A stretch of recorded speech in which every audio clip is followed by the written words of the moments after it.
Hello friends, subscribe करें हमारे channel को और बेल आइकन को भी दबाएं ताकि सारी लेटेस्ट अपडेट और वीडियो आप तक पहुंचे। अस्सलाम वालेकुम व्यूअर्स, वेलकम। उम्मीद करती हूँ कि आप सब खैरियत से होंगे। तो फ्रेंड्स, आज हम बात करेंगे HR नंबर 7 की। दोस्तों, ये ड्रॉप्स यूज़ होते हैं क्रोनिक और एक्यूट डायरिया की कंडीशंस में। फ्रेंड्स, सबसे पहले हम इसकी इंडिकेशंस के बारे में बात करेंगे, साइन एंड सिम्टम्स के बारे में बात करेंगे और उसके बाद देखेंगे कि इन ड्रॉप्स में कौन कौन सी मेडिसिन को ऐड किया गया है। तो दोस्तों, जैसे कि मैंने बताया कि ये डायरिया की एक्यूट और क्रोनिक कंडीशंस में यूज़ होता है।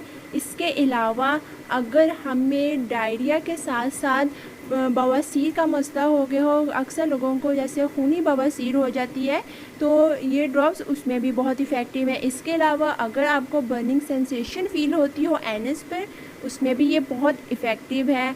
अगर आपको डायरिया हो गया है और साथ ही इंडाइजेशन हो रही है, हाइपर एसिडिटी हो रही है, तो ये साइन एंड सिम्टम्स में भी HR7 ड्रॉप्स बहुत इफ़ेक्टिव है। प्लस कि आपको कॉलिक पेन हो रही है, इंटेस्टाइनल पेन बहुत हो रही है, स्पेज़म हो रहा है इंटेस्टाइनल, इसमें भी ये बहुत इफ़ेक्टिव है। और अगर आप इसकी ट्रीटमेंट कवर होने के बावजूद भी आप इसे कुछ टाइम तक इस्तेमाल करते हैं, तो अगर डायरिया की वजह से आपका एपिटाइट आपने लूज़ किया है, तो आपका वो भी रिकवर हो जाएगा और आपको दोबारा प्रॉपर्ली भूख लगने शुरू हो जाएगी और आपका खाना भी फिर अच्छे से हज़म होगा। व्यूज़, देख लेते हैं कि इसके अंदर मेडिसिन कौन सी ऐड की गई हैं। तो सबसे पहले है एसिड फॉस। फ्रेंड्स, अगर आपको डायरिया वाटरी है और साथ वाइट डिस्चार्ज हो रहा है, तो ऐसे में एसिड फॉस बहुत इफ़ेक्टिव है। और इसमें ये भी होगा कि डायरिया आपको पेनलेस होगा, यानी कि आपको जैसे आम लफ्ज़ों में हम कहते हैं कि मोशन लगे हैं, लेकिन उसमें कोई पेट में दर्द या मरोड़ नहीं हो रहा, ऐसी सिम्टम्स शो हो रही हैं, तो इन ड्रॉप्स में ऐड किया गया एसिड फॉस मेडिसन आपके लिए बहुत इफ़ेक्टिव है। आगे है बारबेरिस वल्गर। तो दोस्तों, अगर आपको बार बार हाजत महसूस हो रही हो स्टूल की और इसमें भी डायरिया पेनलेस होगा, लेकिन उसका जो कलर होगा वो क्ले जैसे चिकनी मिट्टी का कलर होता है, इस तरह के आपको स्टूल पास होंगे, बर्निंग सेंसेशन बहुत ज़्यादा होगी। नेक्स्ट है कैमोमेला। दोस्तों, दांत निकलने के टाइम जैसे अक्सर औकात बच्चों को डायरिया हो जाता है, उनका पेट लूज़ हो जाता है, तो कैमोमेला उन सिम्टम्स को कवर करती है। इसके साथ अगर जिन लोगों को डायरिया के साथ हेमोरॉइड्स यानी कि बवासीर हो जाती हो या फिर फिशर का इशू होता हो, तो उनके लिए भी ये कैमोमिला इफ़ेक्टिव है। नेक्स्ट है इसमें चीनीनिम। दोस्तों, अगर अल्टरनेशन आपको कंडीशन हो रही हो हाइपर एसिडिटी की और डिक्रीज़ ऑफ एसिड की, तो इसमें ये इफ़ेक्टिव है इन डायरिया कंडीशन। नेक्स्ट है इसके अंदर कॉलिसेंथिस। तो दोस्तों, डायरिया में अगर आपको पेट में ऐसे दर्द हो रहा है जैसे कि अंदर कुछ कट रहा हो और पेशेंट इस तकलीफ़ को बर्दाश्त ना कर पा रहा हो और पेट के ऊपर दबाव डालकर वो झुक रहा हो तकलीफ़ को अपनी बर्दाश्त करने के लिए, तो अगर ऐसी सिम्टम्स शो हो रही हो, तो उसमें कॉलिसेंथिस बहुत इफ़ेक्टिव है। नेक्स्ट इसमें हेमीमेलिस। तो दोस्तों, इसमें डायरिया में आपको क्या फ़ील होगा कि आपकी एनस के ऊपर बर्निंग सेंसेशन बहुत ज़्यादा होगी और प्लस आपको हेमोरॉइड होगा और ब्लीडिंग वाला यानी कि खूनी बवासीर आपको साथ हो रही है, और जैसे कहते हैं आपको डिसेंट्री यानी कि पेचिस का मसला हो रहा हो, तो इसके अंदर हेमीमेलिस बहुत इफ़ेक्टिव है। नेक्स्ट इसमें मेडिसिन है हाइड्रेस्टिस। तो दोस्तों, इसमें आपको डायरिया के साथ अपने स्टमक के अंदर बहुत पेन फील होगी और आपको जो भी खाएंगे, चाहे कोई पतली चीज़ ही खा रहे हो, जैसे कि डायरिया में हल्की फुल्की चीज़ें इस्तेमाल की जाती हैं, तो वो भी हज़म नहीं हो रही होती और जो ज़बान का टेस्ट है वो बहुत कड़वा हो जाता है।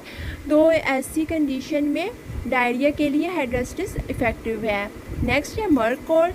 तो दोस्तों, इसमें क्या होगा कि आपको वॉमिटिंग भी होगी, डायरिया में बहुत ज़्यादा वॉमिटिंग और सबसे माइल्ड सा पानी थोड़ा सा वॉमिट में खारिज होगा आपके, और इसके साथ जो आप जब स्टूल पास करेंगे, तो जैसे डायरिया जिनको होता है उनको जब बार बार स्टूल रिलीज़ करने की अर्ज होती है, तो वो रिलीफ साथ मिलता है उनको। लेकिन ऐसी कंडीशन जिसमें स्टूल पास करने के बाद भी आपको रिलीफ ना मिल रहा हो, आपको सुकून ना मिल रहा हो, तो ऐसी सिम्टम में मर्कोर इफ़ेक्टिव है, वो ऐसी सिम्टम को रिकवर करती है। इसके साथ साथ जो स्टूल होगा उसमें मे बी कि आपको ब्लड साथ आ रहा हो। अगर ब्लड साथ आ रहा हो या फिर कुछ म्यूकस आ रही हो तो ऐसी सिम्टम्स में भी मर्क को उसको रिकवर कर देगी।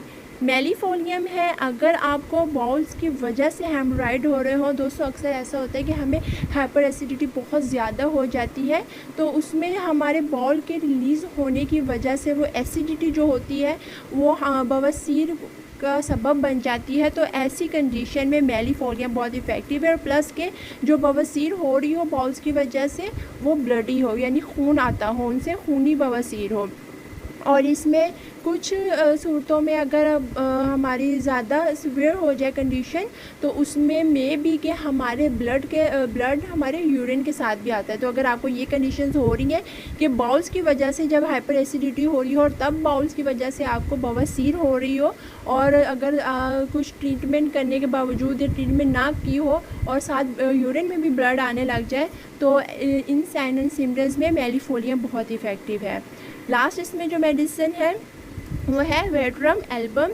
तो दोस्तों इसमें एपिटेट तो आपका लूज़ हो जाएगा, यानी कि भूख नहीं लगेगी डायरिया होने की वजह से, और प्यास ज़्यादा लगेगी डायरिया में, और ठंडे पानी की पीने की जो चाह है वो ज़्यादा होगी कि बार बार हम ठंडा पानी पिएं। लेकिन जब भी पेशेंट ठंडा पानी पिएगा, जैसे ही वो एक घूंट भी निकलेगा तो उसको फ़ौरन वॉमिट हो जाएगी और स्टूल बहुत ज़्यादा रिलीज़ हो रहे होंगे, और इसके अलावा स्वेटिंग होगी पेशेंट को, और वो भी जैसे ठंडे पसीने ज़्यादा आएंगे और पेन बहुत ज़्यादा होगी डायरिया में।